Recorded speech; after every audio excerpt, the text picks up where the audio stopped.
আমি বেগুন হৃদস্বাস্থ্যের জন্য ভালো, ফাইবার সমৃদ্ধ এবং ওজন নিয়ন্ত্রণে সাহায্য করি।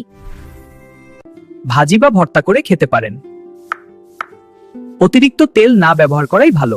আমি শসা শরীর ঠান্ডা রাখি, ত্বক ভালো রাখি এবং হজমে সাহায্য করি। সালাদে কাঁচা খেতে পারেন। প্রতিদিন অল্প শসা শরীরের জন্য ভালো। আমি মটরশুঁটি প্রোটিন ও ফাইবারে ভরপুর, শরীরে শক্তি যোগায়। ভাত বা সবজির সাথে মিশিয়ে খান, সপ্তাহে কয়েকবার খাওয়া ভালো। আমি পালং শাক আয়রন সমৃদ্ধ, রক্ত স্বল্পতা কমাতে সাহায্য করি। হালকা রান্না করে বা সুপে খেতে পারেন।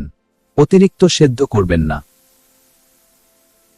আমি ফুলকপি হজম ভালো রাখি, ইমিউনিটি বাড়াতে সাহায্য করি। হালকা ভাত বা তরকারি করে খান, অতিরিক্ত ভাজা এড়িয়ে চলুন।